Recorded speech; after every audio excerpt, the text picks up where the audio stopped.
and welcome to the latest Pep Talk from We Are Content Club. Today we have Lauren Pope, and the title of her talk is Thriving in the Everything, Everywhere, All at Once.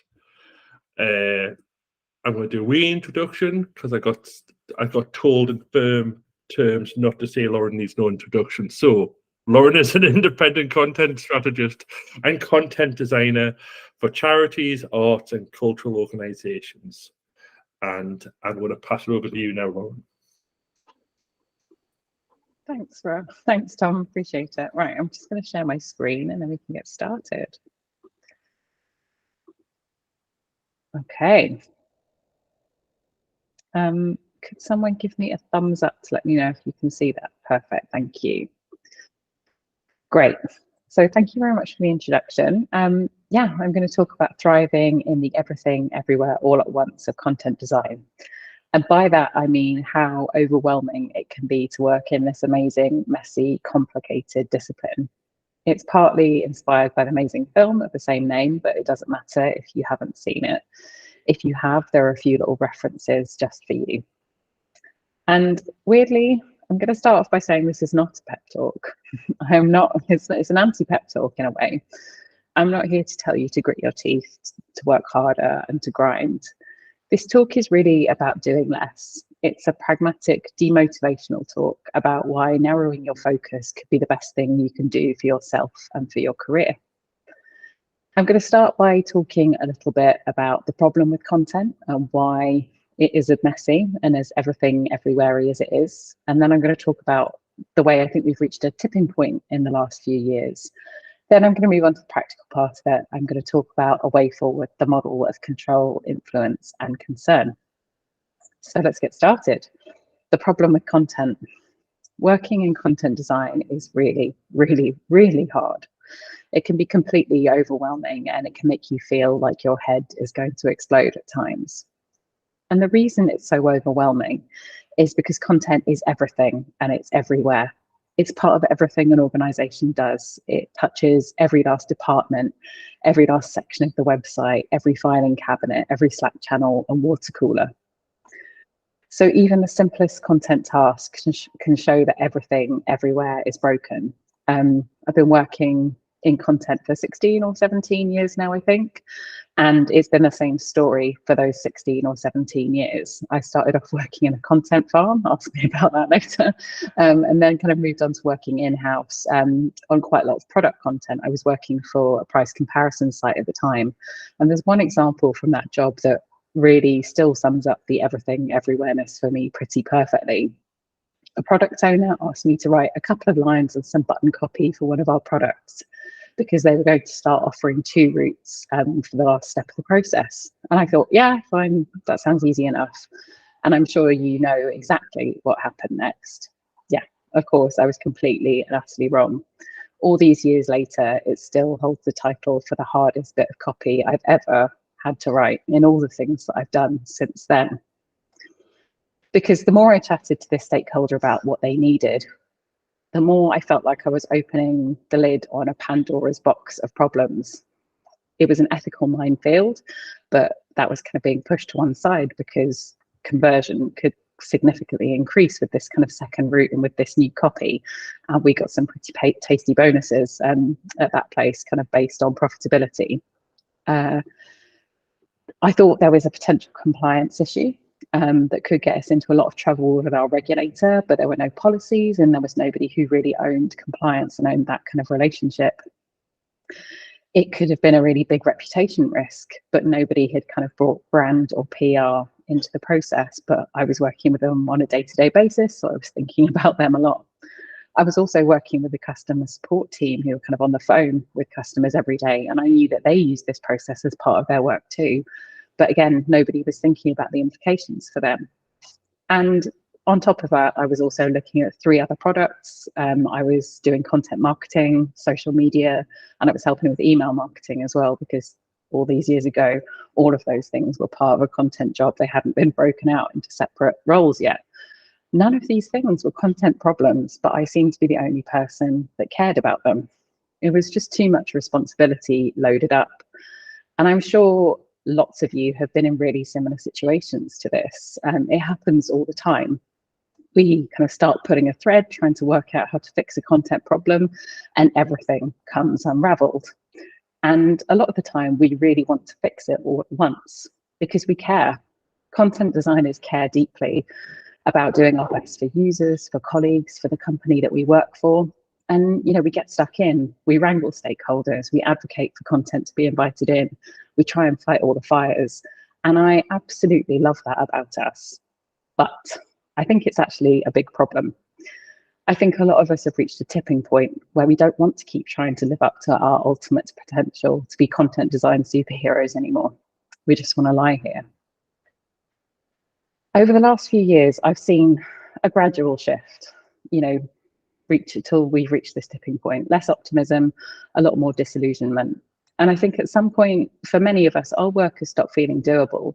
And it started feeling a bit like we're being sentenced to push a boulder up a hill for eternity by a vengeful deity. And maybe it's just the pressure and the grind of the job. You know, we always want to deliver great work. There's all this best practice to live up to. We're kind of working within reactive patterns, maybe worrying about constant cycles of layoffs, and obviously still fighting for recognition for content design. And then maybe it's because the whole world has been falling apart around us for the last few years. The pandemic changed everything. There's social, political issues and rampant injustice everywhere we look. Inflation and the cost of living crisis, and imminent risk to continued survival of all living things on the planet.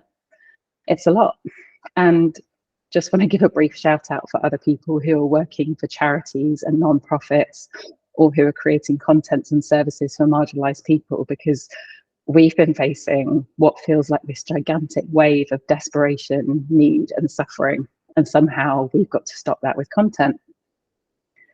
It's a lot. And I think the problem is that really we're asking too much of content design, and we're asking too much of ourselves.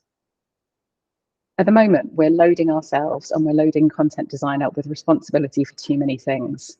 We're loading it up with user needs, co-worker needs, shareholder needs, our financial security, our career hopes, our sense of identity and belonging and self-worth and sesame and poppy seed and salt.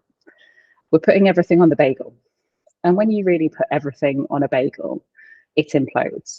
You burn out, or you just stop caring about the work that you used to love because it's so hard, nothing matters, and you'll probably get laid off soon anyway. And that was the cycle in my career for a really long time. And over the last few years, I've been working really hard to do something about it. And I can't sit here and tell you that I've got it nailed, that I know, you know, exactly how to kind of break this cycle. It's not a linear process, it's a roller coaster. But I have learned a couple of things that have really helped me. And there are two things that I try and remember now to kind of break this cycle of overloading and then imploding. The first thing is that you have limits. You can do a lot and you can make really big changes, but you can't fix everything. And the second thing is that content design has limits. It's really important, but it's not the solution to every problem. There are problems that are just too big for content design to solve because it's one part of a system. And I'm not just talking about the digital design system, but a social, cultural, and economic system too. So what else can we do about this other than kind of remembering those two things? I think the answer is to do less, do what we do brilliantly, and do it with joy. And now I'm going to talk about the model that I mentioned at the beginning that I found really helpful in working out what to focus on and finding more joy in my work too. It's the model of control, influence, and concern. And it's about finding those simple things that you can do every day and really enjoy. I learned about this model from Hyper Island Toolkit, which is the dirty little secret of facilitators everywhere. But apparently it originates from Stephen Covey's book, The 7 Habits of Highly Effective People. I haven't read that book, but I do really love this model. I started using it with clients back when I was working agency side about 8 or 9 years ago. And I'd often use it when they were stuck or when they were at a turning point, because I found that it was a really simple and effective way to help them work out what they could focus on. And the reason I like it so much is that it encourages you to look at the wider context and system that you're working in and explore the power and agency that you have. So the idea with this model is that you start by listing out the everything and the everywhere, all the things that you want to do, that you could do, that you're being asked to do, all the problems you're worrying about, the challenges you're facing, the opportunities that you can see. Then you break them down into 3 categories. The first one is control, so things you're in control of, where you've got power, where you've got agency. This is your lane. This is where you should really focus the majority of your efforts and your energy. The next one is influence.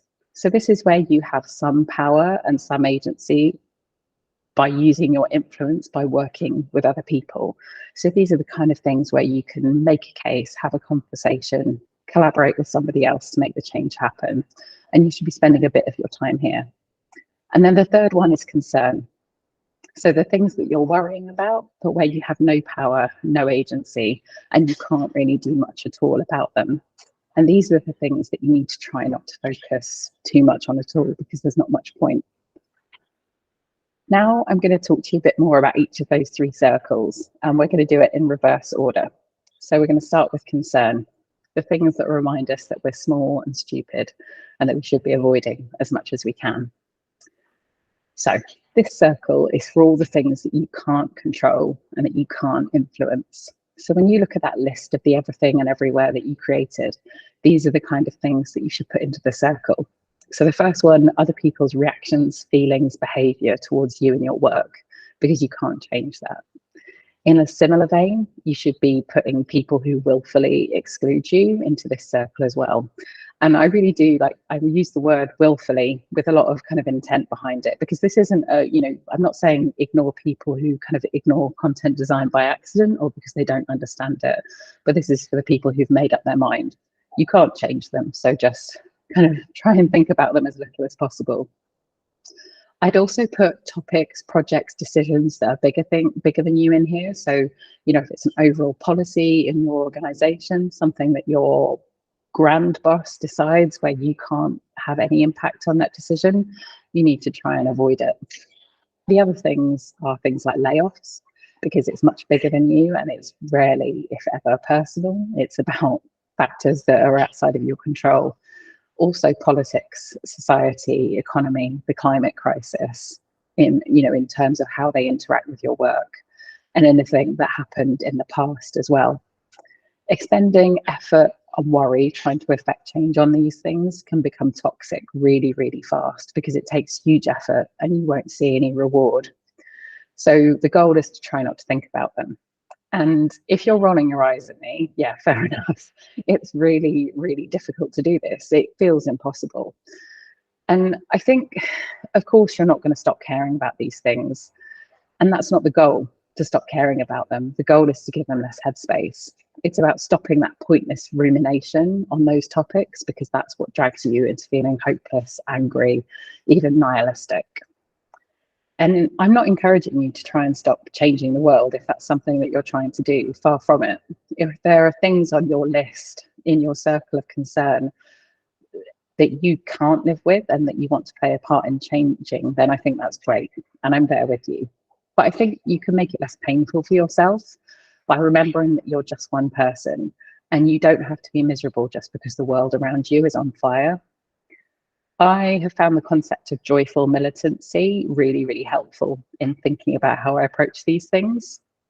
It's from a book by Carla Bergman and Nick Montgomery. And the kind of idea behind the book is that you should be fighting for the things that you care about in a joyful, creative, community-focused way, rather than a grim, serious, lonely, joyless one. So, if you're worried about layoffs, rather than kind of staying up all night worrying about layoffs, maybe join a union or start a union, or go and join, complain about it in a community like this one. Find other people, find different ways of exploring it. Don't spend all your time worrying about it on your own. One thing that I have found is that knowing the things in your circle of concern can influence where you decide to work. And it definitely did for me. A few years ago, I did this exercise, and my circle of concern included things like my lack of job security and the fact that my job security was dependent on decisions other people made rather than the quality of my work.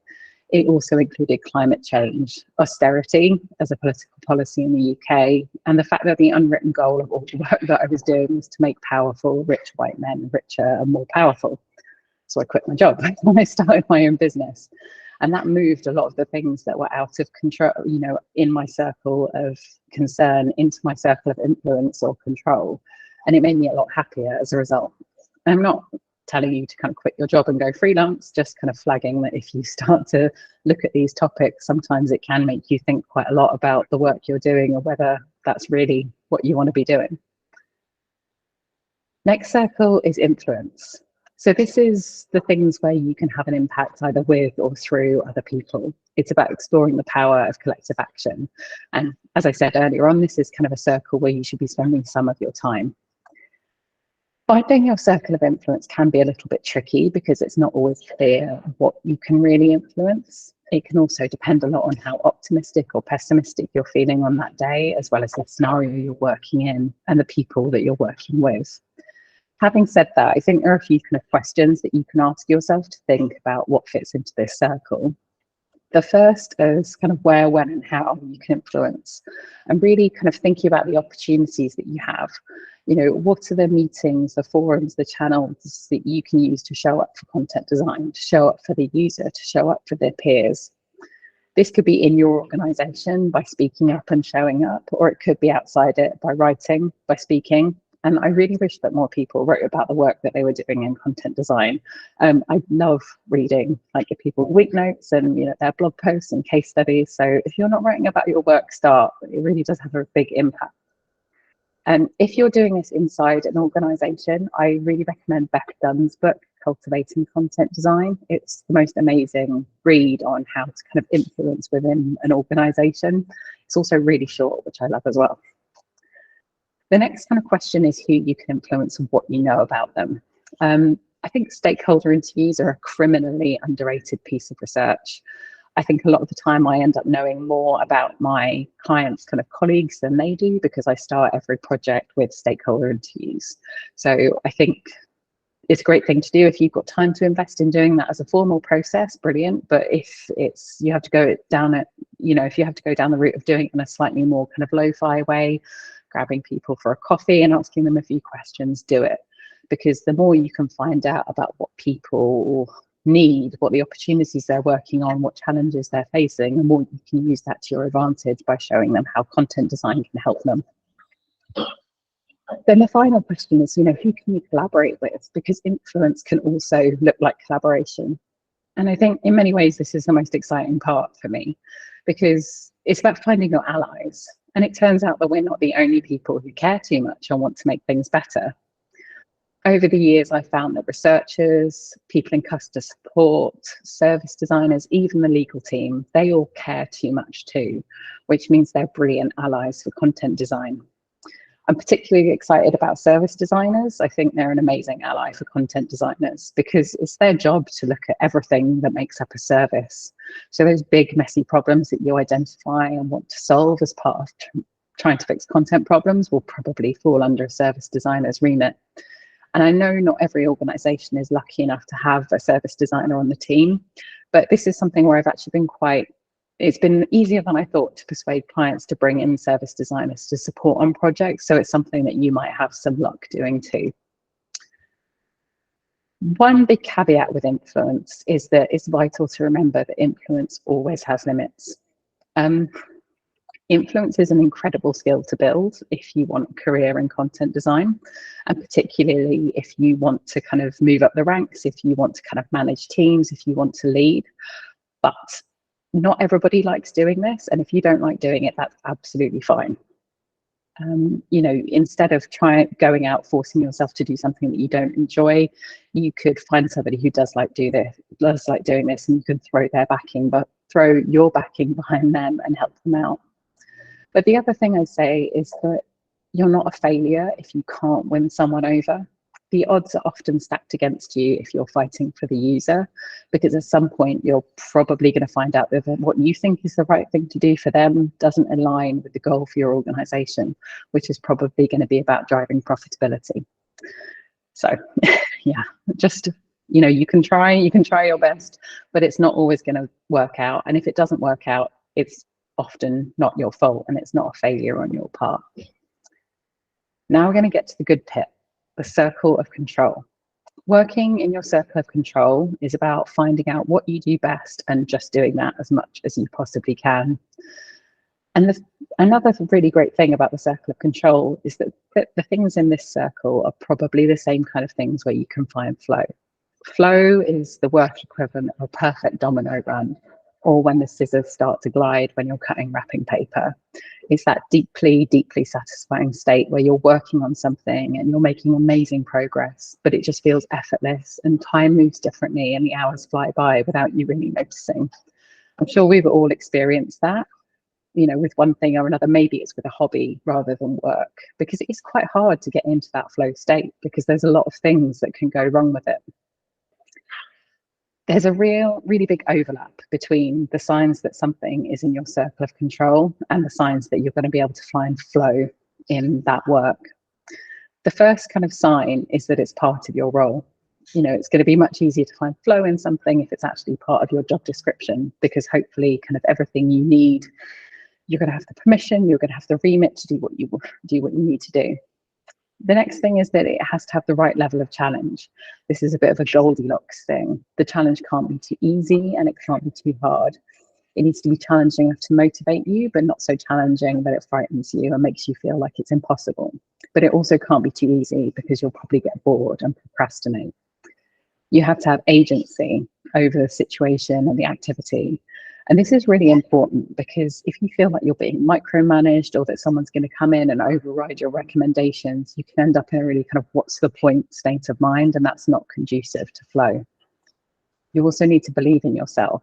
If you're feeling too self-conscious about the work, if you're constantly doubting and questioning yourself, you're not going to get anywhere. And this doesn't mean that you've got free rein not to question yourself or never to ask for feedback. It comes back to really having the right level of challenge so that you feel confident that you're equal to the task. And then finally, you need to know what the goal is, because it's impossible to do good work if you don't know what the ultimate goal is, what the end point is, what you're working towards. So when you kind of take your everything everywhere and you sort it into those three pots, the things that end up in your circle of control, it could be a very short list. But that is the area where you should aim to spend most of your time and effort as much as you possibly can. When you're trying to work out what's in your circle of control, I think you can run into some challenges. And the three big ones are duty, ego, and reactivity. Sometimes a sense of duty gets in the way of focusing on the right things. When you care a lot, and I think this is especially true for those of us working in kind of high pressure sectors or working with audiences and users who have really intense needs, you can feel a lot of pressure to say yes to every single thing you get asked to do because the stakes are high. But I think you can experience that in every job. You know, some companies create a really strong sense of urgency and a really kind of intense atmosphere in other ways. But you can say no. I dare you to say no. If it's too hard, if it's too easy, if you don't have the agency you need to do a good job, I'd really encourage you to push back and say no. It's scary at first, especially if you're not the most assertive person, but it gets easier with time. I think the important thing, though, is that no is not a complete sentence in this instance. It has to be the start of a conversation. You say no, but, and this can be the start of some really great conversations about better approaches to doing things. And it can also help give people a better understanding of you and your role and the best way to work with you. Obviously, there are always times when you can't say no. And in those situations, I'd urge you to try and constrain the task in question. Set a limit for how much time you're going to put into it. Set a limit for how much energy and mental space you're going to give it. And be pragmatic about what you can actually deliver. It makes things much less frustrating and draining than it does to kind of go all in on something that isn't fully in your control. Ego. I mean this in a really kind way, but your ego might be a problem. Mine definitely is. And when I say ego here, I mean ego presenting as imposter syndrome, as lack of confidence, as a desire to prove yourself, as fear of missing out on a good opportunity. Sometimes, that part of our ego tells us that we need to do it all, that we need to be the best at everything, that we've got to expand our skills, that we can fix every issue if we just try hard enough. And there are some really brilliant people who can do it all, who can take on all that pressure and responsibility. But a lot of us can't or don't want to take it all on. Maybe it's because we have other stuff that we really love doing, because we're parents or we're carers, because we're sick, because we're disabled, because we're tired, or because we just have the good sense not to want to burn ourselves out for capitalism.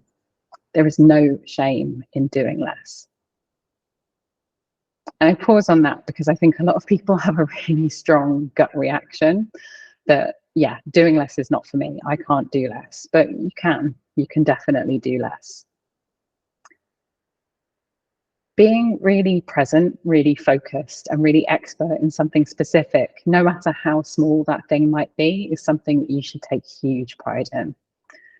One of the things that's made me feel best about my work over the last few years is focusing in on my circle of control and really deepening my niche. When I started my business 5 or 6 years ago, I really pushed the boundaries of my skills and experience, and I took on too much work because I was desperate to do something meaningful and prove myself. And unsurprisingly, I got burnt out really, really fast because the challenge was too high and I wasn't in control of the things that I was doing. But over time, I stopped doing that and I started settling into a niche, like a very specific type of project for a pretty specific type of charity. And that really helped me find my flow. And it also meant I could focus more, and it meant my skills really improved as well. Plus, doing one small thing well is probably the best way that I can hope to make a positive difference. Finally, reactive working. So I think the way content is set up in a lot of organizations means that we're being pulled in several directions at once. We're always being interrupted by someone saying, can you just? And we're always looking at these kind of little immediate tasks. And that robs us of our focus. But more importantly than that, it blocks us from doing the more complex, more meaningful, more impactful work. And I'd say this is the #1 issue that I see with my clients. They never get to do the things that will make the biggest impact because they're stuck on the small things from the people who shout the loudest, or the thing that feels, that the most important that day or that month or that week. It's a really hard cycle to break because, as well as the kind of pressure from stakeholders, you're also fighting your brain and its kind of dopamine dependence and the little high you get from ticking something off on your to-do list. But breaking that cycle of reactive working is probably the best thing you can do for yourself, for your team, and for your organization. If you're doing less busy work and focusing on the more meaningful stuff and finding more flow, you're going to feel so much more joy and more pride in your work, and you're going to have more impact as well. If you're listening to this and you don't feel like there's much that's truly in your circle of control, I'd say that's a really big red flag. And if you can, bring that up with someone. If you're working with an organization, talk to your manager, talk to your team about it, name it, bring the issue up and ask how you can work together to change it. If you're feeling this way and you're self-employed, I think it's a good opportunity to kind of sit down and have a bit of give yourself a stern talking to about the things that you're working on, and think about how you can gradually try and kind of map your way out of this. It's not something you can change overnight, but it's something that you can kind of work up a path and start making some progress towards. So in closing, reject the pressure to do everything everywhere all at once. Don't fixate on the things that are in your circle of concern. Collaborate as much as you can across your circle of influence. Focus your time and energy on your circle of control. Or alternatively, do less, do it brilliantly, and do it with joy. Thank you very much. That was amazing, Lauren. I feel like I've been in a public coaching session. Yeah, I think so. Somebody else described it as therapy the other day. It was absolutely amazing. Does anybody have any questions?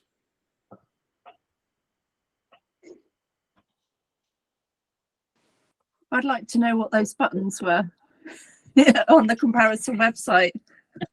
I will never tell. Really?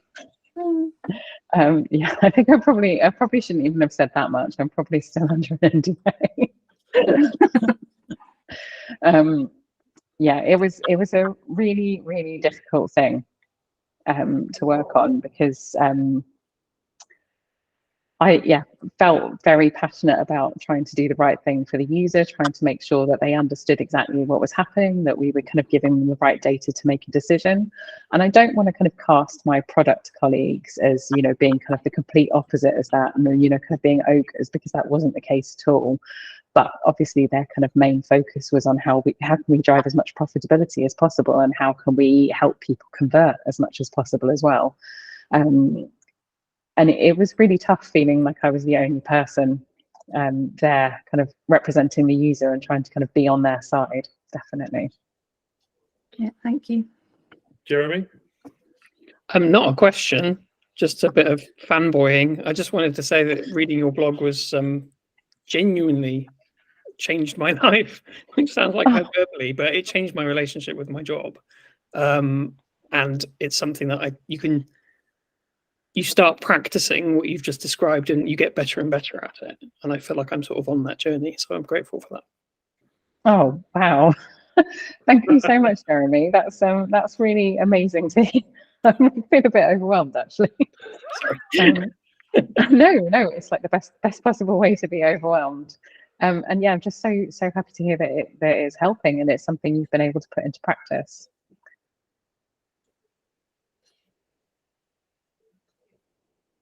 I have a question. It's just around, do you have any boundary setting tips that you've used or you repeatedly use? You go, yeah, that's my go-to. Oh, that's a good question. I think I'm in a luckier position. Well, I don't know, lucky is not the right word. I think when you're self-employed, in some ways it's easier to set boundaries if you have the right mindset. Because you're in control, it's your company, you can do whatever you want. On the other hand, it depends on your approach, because I think particularly when I first started out, I was like, God, I've got to do whatever they ask me to do. And I had no boundaries at all, because I was, again, just like really focused on kind of proving myself and trying to get my business up and running. So I think it's really important to try and establish in a self-employed context, establish the boundaries at the beginning of the relationship. And I think often actually talking about the kind of boundaries that you've got can be a really good way to flush out the bad clients that you don't want to work with. So there was an example not that long ago where I was talking to somebody about a potential kind of brief. They wanted to write me a proposal, and they kept emailing me at the weekends and expecting a response. I was like, that's a massive red flag. I'm not doing this. I think another thing I tell myself a lot is not my circus, not my monkeys. So when I see a client doing something that I wouldn't do and that I've advised them not to do, but they've decided not to listen to me for whatever reason, and I've tried to influence them, that's the phrase that just runs through my head on repeat. I'm like, well, fine, they can do that. They can do that. I can't stop them, so I'm not going to give it any more headspace, and I'm not going to worry about it. I think the boundaries thing is the work of a lifetime, though, isn't it? Like, it's something that you've got to practice in so many areas of your life and try really hard to get good at. And believe that you're setting a boundary, and don't break it yourself. Yeah. Michelle? Do you have suggestions, Lauren, for those of us who are solo content designers who may actually be working in an agency that doesn't really understand content design? And so feeling like too much of my time has to be spent in the circle of concern because they think those things are in the circle of my control. Yeah. Yes, it's advice that you might not want to take. So, I mean, I'll tell you about what my experience was. That I've done quite a lot of that, particularly when I started out. I worked with quite a few agencies and often felt like, yeah, they don't really know how to use me. They're not listening to me. They're not bringing me at the right stage. I put a lot of energy in trying to kind of tell them the right way to do it, the right way to kind of persuade them. And now I just don't really work with agencies anymore. I should clarify, it's actually in-house, not an agency. I work for a hospice, and I'm the only person doing what I do there. And they want me to do all the things, so many things. Yeah. I think it's the same advice. You know, if you try really hard to influence and to explain, but you're not getting anything back, then I think there comes a point where you have to say, okay, actually, I'm going to look at some other options and see where else I could move, which I know is terrifying, especially in this market. You know, it's not like you can kind of wander out and find an amazing job, you know, right away. Things are quite tough out there.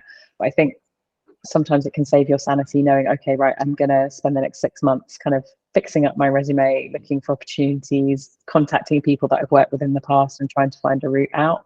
Because I think a lot of the time in those scenarios, you just can't change it. To be really blunt, you can't change it. And it's not your failing if you can't make them see you.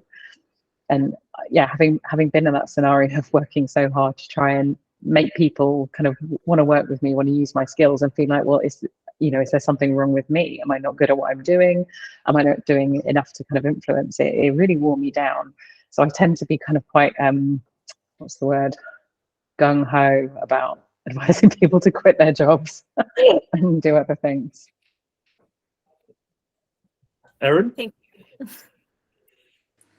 Yeah, sorry, another quick question. Quite often in my role, I'll find other people trying to rewrite things, and they'll change stuff without actually talking to me, and just get stuff and say, oh, we just did it because we just needed to get it done.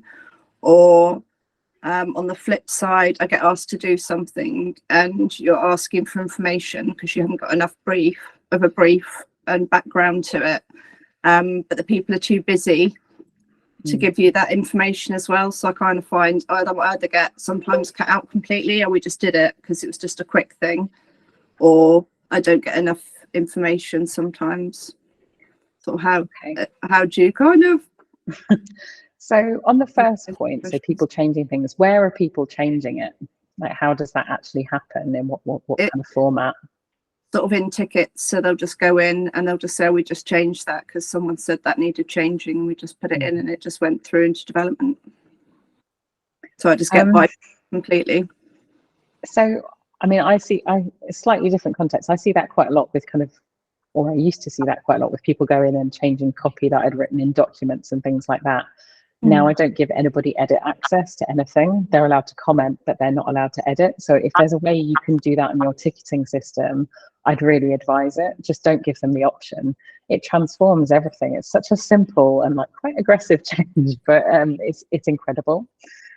Yeah, I do that on Figma, so I just give them view access, but Jira is like, it's a shared project management ticket, so someone can just go in there and just change something, and I won't necessarily know about it. Yeah, I think that's really tricky. I guess you could try and kind of chat to people about why they shouldn't do that, but it might end up being one of those things that you just can't do much about, unfortunately, unless there is some way to kind of try and block them somehow from changing things. It's all done with good intention because they think, oh, quick change, but then when I discover it, I realize that there's implications for other areas. So there's now a bit of content over here that doesn't make any sense. So yeah, it's all with good intentions. It's not done. Yeah, definitely. I think that's the other thing. If you know people are doing it with good intentions, then having a conversation with them after you pick up something like that might change the way they approach it in the future, and you can kind of take a slightly more gentle approach if people are doing it with their heart in the right place. The second point that you said around kind of people being too busy to kind of give you the information that you need, that's a really common one. And again, I tend to really uphold a boundary on things like that, actually, and say, I give people a brief or a form or something that they need to complete before I'll start the work. And if they won't do it, I won't start the work. And that's a boundary that the project at the moment, I didn't uphold that boundary, and I am paying for it now. So I'm going to double down on that one in the future. I think, like, Tom, made that point around upholding boundaries. I think that's it. It's just, setting the expectation that this is how we do things, and, we have to stick to the process as much as possible. Otherwise we can't do good work. I think the other thing that maybe comes into play in that scenario is that idea of constraining. So if people are only giving you kind of 10% of what you need, then you do the 10% version. You know, you have a look at it and what can I actually do with what they've given me, and you explain it to them. You know, if you haven't got the time to kind of sit with me and give me the information, do the pair writing session, complete the brief, then this is what I can do. But it's like the 10% version rather than the 100% version you might get if you invested in helping me get this right. Yeah, that's usually what happens, and then it ends up being a pair writing session on the call. We get there and we get a much improved sort of thing, but it's sometimes you just get on with that ticket, and it's just like yeah. And I think those are the things that you just have to kind of let go of, don't you? You know, you've done what you can to try and make it right. It's great to hear that you're doing pair writing. I love pair writing so much, and I think it really helps with this overall process as well. Like, it's a really great way to kind of influence the people that you want to work with and to kind of bring everything so much closer together. Thank you. I was going to add to that. You're saying you're working in JIRA, so you have an idea of your organisation must have an idea of project management approach, and you should talk about definition ready. If you don't have a brief, you're not ready to do the work. And set up a briefing template. What is this content for? How do they get to it? The user journey, and put the weight back onto them. And if it's not ready, it's not ready to do. You can't just vomit up words through the osmosis.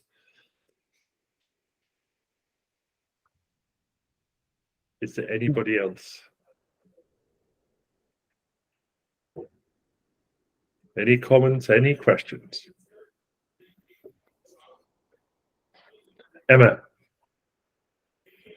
Hi, just a comment to say it was so resonated with me. I mean, I'm quite new into my content design career, but even, you know, coming from a very generalist marketing background, just the sort of lack of goals, often the sort of being spread super, super thinly across many things was really what kind of drove me to want to come into content design and, you know, go into a more niche area. But yeah, my current role is very reactive. It's a role that, you know, it's my first content design role, so it's a naturally very reactive role. So it's, you know, it is a big struggle to try and, because there's always like that feeling of, oh, I'm just going to do one more task. I'll stay 10 minutes later. I just want to finish.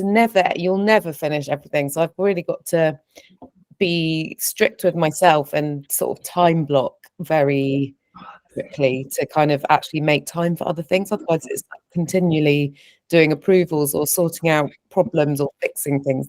You know, you have to sort of I have to intentionally make time to do that deeper work where I give myself, you know, an afternoon just purely to focus on projects, because otherwise it's just doing, fixing, and the time goes so quickly. Yeah. I think that's really, really good advice. You know, the time boxing is so important. Like, again, that's something that I'm always fighting myself on, is trying to kind of block out the time for deep work that I need to do, and thinking about also like the time of day when I'm going to be best able to do that. So I probably concentrate a bit better in the morning. So making sure that I don't have loads of meetings in my diary between like 9 and midday, like that sort of thing. Like it's really important. I think that's such a great point, Emma. Stuart. Hi, Lauren. That was really great. Thank you. I observe that like a lot of people who work in this kind of field, present person speaking included, would count themselves as kind of introverts or introvert leaning, perhaps, which can obviously bring challenges in terms of some of the outward facing work that we need to do and stuff. And I think that's quite an interesting crossover with when your ego kind of comes into play as well. And I think something I've observed in myself is the challenge in battling your introversion and also trying to accommodate when your ego is bruised, or you know, I was just wondering if you had any like tips or tricks or things that you found that have kind of worked in that area. Therapy. No helpful answer. Does this count? Therapy is the honest answer. It's a true answer. Yeah, a bit of therapy. I really love that. I can't remember the name of the author. There's a really good book about being an introvert called Quiet. Maybe somebody else knows who wrote it, but Susan I found Cain. that a really good read as well about why my introversion isn't actually a massive problem at work, and you know how to kind of like lean into it sometimes as well. Yeah, I think it really is just about kind of practicing the things that I'm not good at, because I'm on the more introverted and the more kind of self-critical side of things. So like not just trying really hard not to worry and not to overanalyze. And actually something that else has been kind of interesting was for other reasons, not for this, I asked a bunch of clients and like past colleagues for feedback. And that was it was a really nice process. They gave me some really interesting things that I needed to work on, but all of the nice things they said about me actually kind of made me less worried about a lot of the things that I was kind of fixated on before that I thought I wasn't good at. Yeah, I don't think I'm giving you a very helpful answer there at all. No, it's a good point, actually. I've heard that described as a brag file, which is quite nice. It's like it's just for you. It's just a way of kind of reminding yourself that you are good, you have done good work, and it can be a nice thing to refer back to. Yeah, definitely. And actually, another thing is week notes. I'm a bit lazy with them. My week notes are quite sporadic, but when I've got time, it's something that I focus on. And it's not so much like the brags, but actually just taking a little bit of time every week to reflect on the work that I've been doing. I find that quite helpful. I think I take away more in terms of learnings about things that went well, things that went less well. And I think sometimes actually just getting it down on paper, if I'm obsessing over something or worrying about something that I don't feel happy with, like actually just writing it down gets it out of my head. So, and also that's part of my self-interested thing of just wanting to read more about what other people are doing at work. But I really love that format, and I think it could be quite helpful for that stuff too.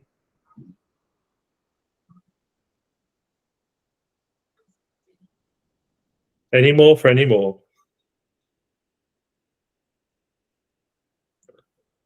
I'm going to, if there's no more questions, I'm going to shout on Nia to turn a camera on and talk about We Are Content Club for any non-members here. Thanks, If Nia Tom. is still here. I am still here. Yeah, thank you, Lauren. That was so good. Just very quickly, in case there are people here who haven't heard of Content Club, we're an online community. It's free to join. We've got a really lively Slack channel. We run coffee chats every Wednesday, and we alternate the time so that people can sort of try and fit in maybe once a month or once every few weeks. And we also do these monthly pep talks, which are free, and all of our speakers are paid by Content Design London, who originally set up the club. So I'm just going to post the Slack link I just did in the chat. Oh, you've done it. Perfect. Thank you. Lovely. So please do come and join us if you haven't already. It'd be lovely to have you. And I'm going to qualify why we call this a pep talk, as I wrote to G everybody up. It was around, I got sick of the title of Meetup, where everybody thought you're going to learn everything about a topic when you turn up. And so decided to call it a pep talk to try and, maybe it should be better called a peak talk, to get people to go away to find out more, to pique their interest in the topic. It wasn't for false toxic positivity. I feel like I've defended myself too much. I'm now going to shut up.